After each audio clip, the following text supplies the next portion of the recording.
সবাইকে স্বাগত জানাচ্ছি বিডি ভিউজে। আপনাদের সাথে আছি আমি সুস্মিতা দাস। ইসরায়েল এবং নাৎসি জার্মানির মধ্যে তুলনা করা দীর্ঘকাল ধরে আপত্তিকর এবং ইহুদি বিদ্বেষী হিসেবে বিবেচিত হয়ে আসছে, কিন্তু গাজায় ইসরায়েলের গণহত্যা এবং ইরানে আগ্রাসনের পর সেই বাধা ভেঙে গেছে। বিখ্যাত আমেরিকান ইহুদি পণ্ডিত নরম্যান ফিঙ্কেলস্টাইন সম্প্রতি এক সাক্ষাৎকারে বলেছেন, ইরান ইস্যুতে ডোনাল্ড ট্রাম্প এবং বেঞ্জামিন নেতানিয়াহুর শুরু করা যুদ্ধের সাথে হিটলারের যুদ্ধের তুলনা করেছেন। বিস্তারিত থাকছে আসিফ মাহমুদের প্রতিবেদনে।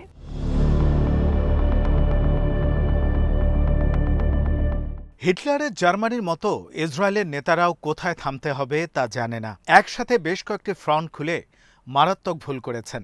হামাস এবং হিজবুল্লাহর বিরুদ্ধে বিজয় তাদের আরও দুঃসাহসিক আক্রমণের জন্য উৎসাহিত করেছে। গাজায় গণহত্যামূলক অভিযান, পশ্চিম তীরে ঔপনিবেশিক সম্প্রসারণ এবং লেবানন, সিরিয়া ও ইয়েমেনে হামলার পর নেতানিয়াহু 2025 সালে ইরানের দিকে নজর ফেরান।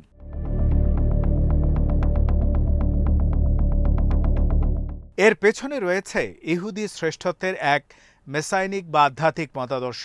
জাতিগত জাতীয়তাবাদ, আঞ্চলিক সম্প্রসারণ এবং অতি সামরিকীকরণের এই রাজনীতি দ্বিতীয় বিশ্বযুদ্ধের নাৎসি জার্মানির নেতৃত্বাধীন ফ্যাসিবাদী অক্ষশক্তির মতাদর্শের সাথে মিল আছে। ট্রাম্প একজন শ্বেতাঙ্গ জাতীয়তাবাদী হিসাবে মার্কিন শ্রেষ্ঠত্বে বিশ্বাস করেন। তিনিও মার্কিন শক্তির অসীম ক্ষমতায় বিশ্বাসী।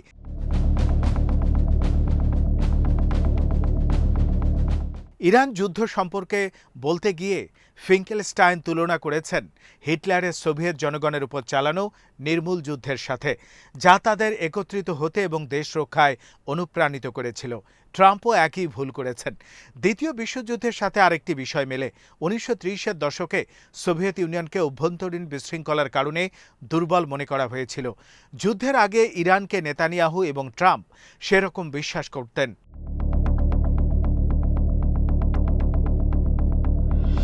সোভিয়েত এবং ইরান উভয়েরই এমন কোনো বড় বৈশ্বিক মিত্র ছিল না যারা তাদের রক্ষায় এগিয়ে আসবে। সোভিয়েত ইউনিয়নের মতো ইরানেরও বিভিন্ন দেশে অরাষ্ট্রীয় বাহিনী আছে যারা তাদের আন্তর্জাতিক দৃষ্টিভঙ্গিকে সমর্থন করে। ইরানের মতো সোভিয়েত ইউনিয়নও 1939 সালে নাৎসি সোভিয়েত চুক্তির মাধ্যমে যুদ্ধ এড়াতে চেয়েছিল। ইরানের ক্ষেত্রে 2015 সালের পারমাণবিক চুক্তির মাধ্যমে সংঘাতের হুমকি শেষ হওয়ার কথা ছিল, কিন্তু ট্রাম্প 2018 সালে এটি ছিঁড়ে ফেলেন।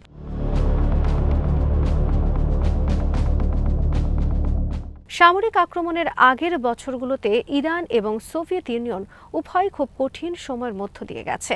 ইরান বড় ধরনের নিষেধাজ্ঞার মুখোমুখি হয়েছে, যা 2019, 2022 এবং সর্বশেষ 2026 সালের জানুয়ারিতে সরকারের বিরুদ্ধে 3টি বড় বিদ্রোহ উস্কে দিতে সাহায্য করেছিল। সোভিয়েত শাসনে শিল্পায়নের প্রক্রিয়ায় থাকাকালীন কুলাক বা ধনী কৃষক, সংখ্যালঘু গোষ্ঠী এবং বলশেভিক প্রশাসনের বিশাল অংশের ওপর সন্ত্রাস চালিয়েছিল, যার মধ্যে রেড আর্মির অফিসার কোরও ছিল।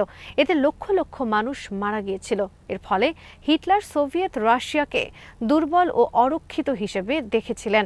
তিনি স্টালিনের বিরুদ্ধে এক ঝটিকা বিজয়ের ভবিষ্যৎবাণী করেছিলেন।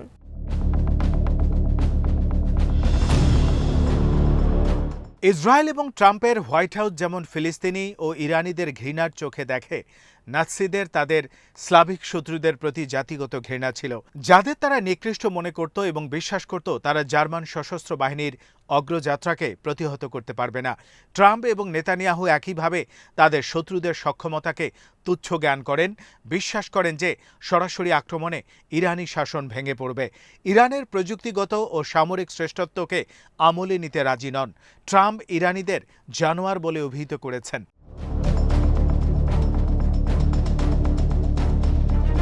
যুদ্ধের প্রথম দিনেই সর্বোচ্চ নেতা আলী খামেনিকে হত্যা করা ছিল একটি নকআউট ব্লো বা চূড়ান্ত আঘাতের প্রচেষ্টা। এটি অনেকটা এমন ছিল যেন হিটলার ক্রেমলিনে স্ট্যালিনের ঘরকে নিখুঁতভাবে লক্ষ্যবস্তু করেছে।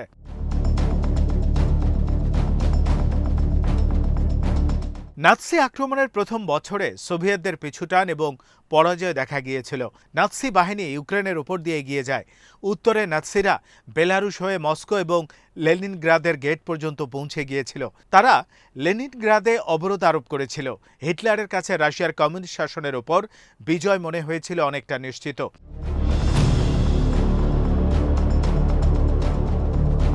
কিন্তু একটি সরকারকে সফলভাবে উৎখাত করার জন্য অনুগত শাসক খুঁজে বের করা প্রয়োজন। ইরানে এটি সম্ভব হয়নি। রেজা পাহলাভি এই কাজের জন্য সম্পূর্ণ অনুপযুক্ত বলে প্রমাণিত হয়েছে। তার রাজনৈতিক দক্ষতা এবং ইরানের জনসমর্থনের অভাব রয়েছে। ইরানিরা উপলব্ধি করেছে ট্রাম্প এবং নেতানিয়াহু তাদের মুক্তির বিষয়ে আগ্রহী নন। তারা দেশটির স্বাধীন অস্তিত্ব ধ্বংস করতে এবং একে জাতিগতভাবে খণ্ড বিখণ্ড করতে চান।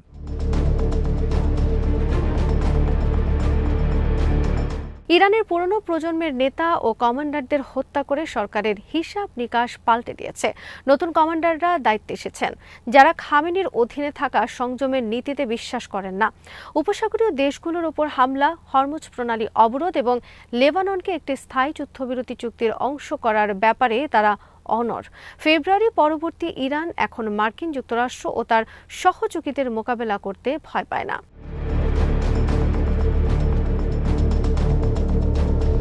রাশিয়ার মতো ইরানও একটি বিশাল মহাদেশীয় দেশ। এটি জয় বা খণ্ড বিখণ্ড করতে চাওয়া যে কোনো বিদেশি শক্তির জন্য বিশাল চ্যালেঞ্জ। হিটলার প্রকাশ্যে সোভিয়েত ইউনিয়নকে ভবিষ্যৎ থার্ড রাইখের অংশ হিসেবে দেখেছিলেন। তিনি একটি বিশাল ঔপনিবেশিক অঞ্চলের স্বপ্ন দেখেছিলেন, যেখানে থাকবে বিশাল কৃষি জমি, সেখানকার জনগণকে দাসে পরিণত করা হবে।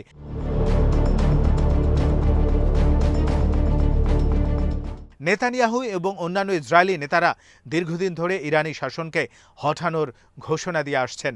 এজন্য তারা মাঠ পর্যায়ে এজেন্ট ব্যবহার, হত্যাকাণ্ড এবং অন্তর্ঘাতমূলক কর্মকাণ্ড চালান। ইরানি আয়াতুল্লাহদের বিরুদ্ধে জেগে ওঠার আহ্বান জানাচ্ছেন, কিন্তু এই আহ্বানে এখন আর কেউ সাড়া দিচ্ছে না। ইরানিরা বরং জাতির স্বার্থে ঐক্যবদ্ধ হয়েছে।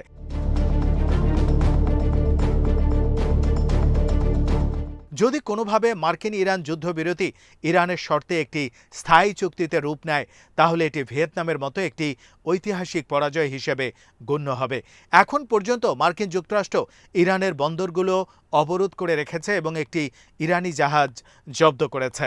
পাশাপাশি এই অঞ্চলে পাঠানো হয়েছে হাজার হাজার সৈন্য। নিজ দেশে ট্রাম্প যুদ্ধের প্রস্তুতি নিচ্ছেন। কংগ্রেসের কাছে $1.5 ট্রিলিয়ন প্রতিরক্ষা বাজেট চেয়েছেন। এগুলো কোনো ভালো লক্ষণ নয়। ট্রাম্প ও নেতানিয়াহু আরও একটি গণহত্যামূলক যুদ্ধের প্রস্তুতি নিচ্ছেন। হিটলারের কৌশল তিনি অনুসরণ করছেন।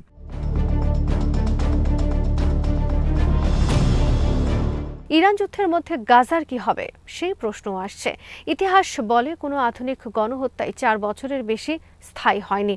রুয়ান্ডার গণহত্যা ছিল 100 দিনের, ইতিহাসের সবচেয়ে দ্রুত ও নিষ্ঠুর। কম্বোডিয়ায় 3 বছরের বেশি স্থায়ী হয়েছিল যতক্ষণ না ভিয়েতনাম আক্রমণ করে খেমার রুশদের ক্ষমতাচ্যুত করে। আর্মেনীয় গণহত্যা স্থায়ী হয়েছিল 1 বছরের কিছু বেশি। পোলিশ, ইউক্রেনীয় এবং অন্যান্য জাতীয় সংখ্যালঘুদের বিরুদ্ধে স্ট্যালিনের বিশেষ অভিযান 16 মাস স্থায়ী হয়েছিল। লেনিনগ্রাদের জার্মান অবরোধ ছিল 872 দিনের।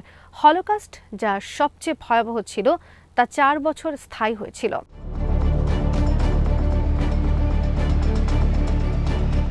এখন পর্যন্ত ফিলিস্তিনিরা 926 দিনের নির্মূল অভিযান এবং অবরোধ সহ্য করেছেন।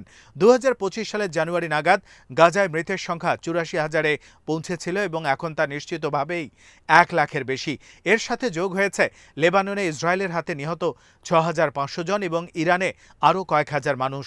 বেশিরভাগ ক্ষেত্রে গণহত্যা পরিচালনাকারীরা পতন বা সামরিক পরাজয়ের আগে এই ধ্বংসলীলা চলে।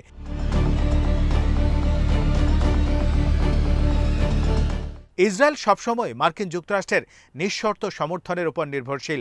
এর চূড়ান্ত রূপ দেখা গেছে গণহত্যায় অস্ত্র সরবরাহ, ইরানের 2 দফা হামলার মধ্যে। এগুলো সবই ব্যর্থ হয়েছে এবং ভয়াবহ মানবিক বিপর্যয় ডেকে এনেছে। এখন সেই মার্কিন অস্ত্রের সরবরাহ পাইপলাইন হুমকির মুখে।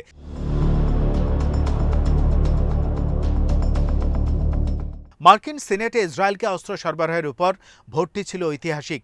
যদিও এটি পাশ হয়েছে, তবুও 47 জন ডেমোক্র্যাট সিনেটরের মধ্যে 40 জন বার্নি স্যান্ডার্সের সামরিক সহায়তা বন্ধের রেজুলেশনের পক্ষে ভোট দিয়েছেন। এর বিপরীতে গত এপ্রিলে 47 জন ডেমোক্র্যাট সদস্যের মধ্যে মাত্র 15 জন এই ধরনের পদক্ষেপকে সমর্থন করেছিলেন। এটি ওয়াশিংটনে ইসরায়েলের বিরুদ্ধে একটি নাটকীয় পরিবর্তনের সংকেত দেয়।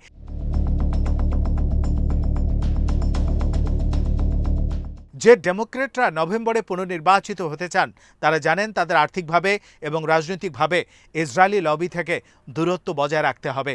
আইপ্যাক এখনও তাদের প্রার্থীদের নির্বাচিত করতে শত শত কোটি টাকা ব্যয় করছে, কিন্তু এই লবির মানি কলঙ্ক এখন নির্বাচনী বিষয়ে পরিণত হচ্ছে। নেতানিয়াহুর সোনালী সময় এখন শেষ হয়ে আসছে।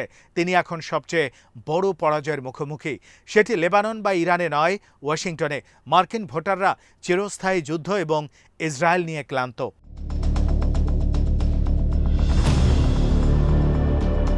আজ এখানেই শেষ করছি। সবাই ভালো থাকুন, সুস্থ থাকুন আর দেখতে থাকুন বিডি ভিউজ।